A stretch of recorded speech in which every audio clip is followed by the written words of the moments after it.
the mafia behind, i.e. organized crime, behind the wig industry that calls itself from Brazil. This is all one big scam.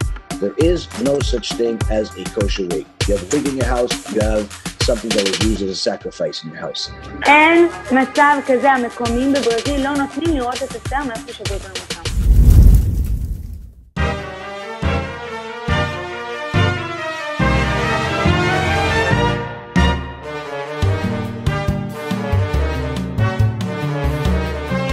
Hi, Shalom Racha. So, since we already did all the work and everything's available in that guide, there's no point of repeating the whole thing, but I'll just get to the point and make it short. There is no such thing as a kosher wig that's coming from real hair. It does not exist. That's a conclusion, that's a fact, and no one in the world can prove otherwise. And the reason why is because in order to supply the entire market of wigs, there has to be a steady supply of real hair. And there is no civilization on planet Earth, aside from the Hindus, that does such a thing. Not for money, not for otherwise. That could suffice for the market. So even if you find some videos of some people from Indonesia or from Mongolia or from wherever that are cutting their hairs and selling it, this does not even supply 1% of 1% of the entire market. So the overwhelming majority, and by overwhelming majority I mean over 95% of the wigs that are in the world today, and will continue being in the world today, are coming from the steady source of real hair, which is from India, which has the perfect recipe for this disaster. Number one, 25 to 50 million of these people from India donate their hair as part of their Avodah Zara. There is no other place that could supply such a huge amount of hair that's even remotely close to it, even if it's for money. Simply, doesn't exist.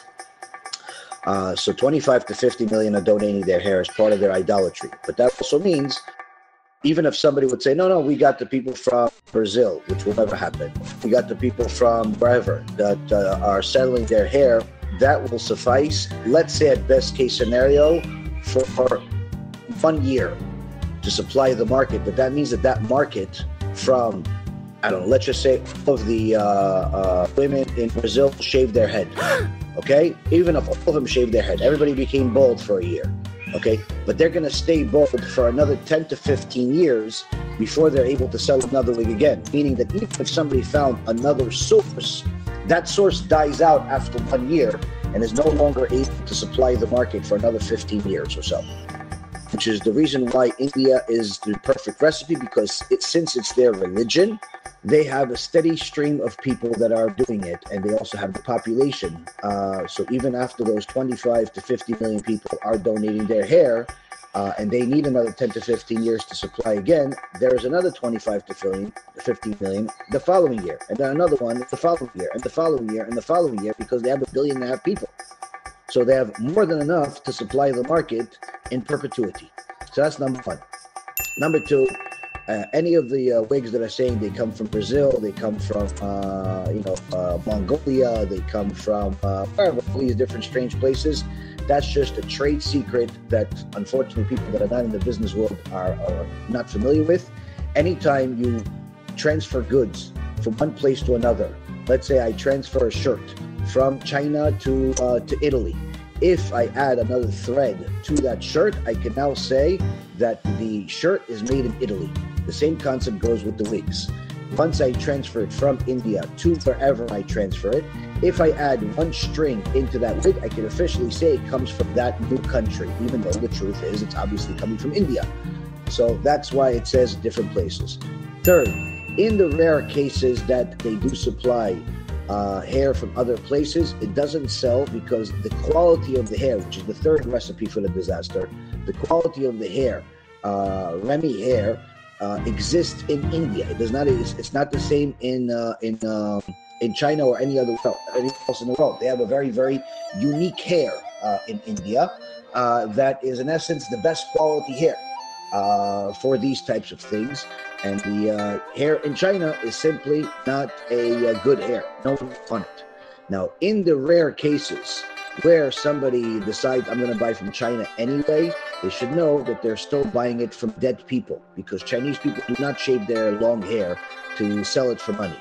But they allow themselves to simply disrespect their dead, because they have no value for life, and they simply shave it off of dead people, and that's also forbidden.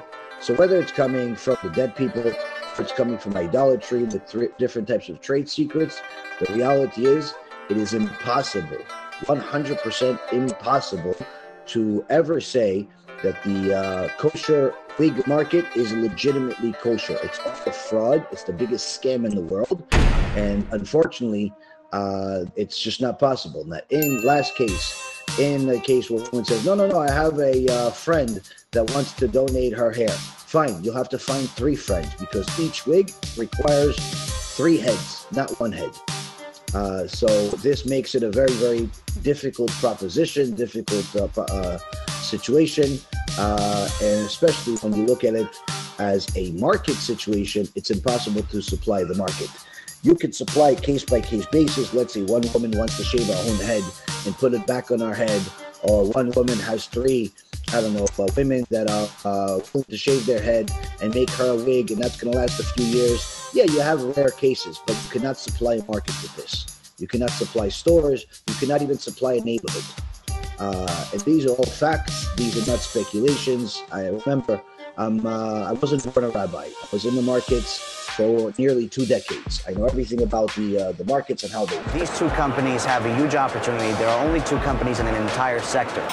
We looked at the different trading documentation from that are available in different places, how they go, what they go, who's actually getting the hair. There's even a video in the playlist that we have on that guide that actually shows some of the things that I'm telling you, such as the mafia behind, i.e. organized crime, behind the wig industry that calls itself from Brazil. This is all one big scam. There is no such thing as a kosher wig. If you have a wig in your house, you have something that was used as a sacrifice in your house. And we have a commandment to remove Amalek from our life. Remove Amalek from your life. Call to. אין מצב כזה, המקומיים בברזיל לא נותנים לראות את השיער מאיפה ששתות לנו. ממש לא. אף אחד, אין מצב כזה, זה מאפיות שם, נו. זה לא נותנים. הם שולטים שם על המקום והם לא נותנים לאף אחד... לא פזרים קוקו ומביאים לך את זה, מביאים קילוים של שערות, זה לא... מבינה, זה לא משהו הגיוני בכלל. זה מדובר באלפי קילו. גם הסוכנים הישראלים הגדולים שמביאים שיער לא יכולים לראות את זה. הם לא נותנים, הם לא מאפשרים, המקומיים שם בברזיל לא מאפשרים את זה. מי שאומר לך את זה זה פשוט שקר, אני אומרת לך הכי בכנות. אני לא הולכת וגוזרת שיער, זה מה שאני באה להסביר לך. את לא הולכת לעיירות, יש שם מאפיה או משהו? זה מסוכן בשבילי, בוא נגיד הלכת. לגזור שיער, אני לא הולכת. לגזור שם שיער? את? בשום פנים ואופן. את לא יכולה. לא את ולא אני ולא אנשים מאוד מאוד גדולים. הם אנשים מאוד מאוד מסוכנים. יש אנשים שאומרים שהם הולכים פעמיות והם גורדים לבד, זה לא נכון? שקר וכזב. שקר וכזב. אוי ואבוי למישהו אומר כזה דבר, זה ממש שקר.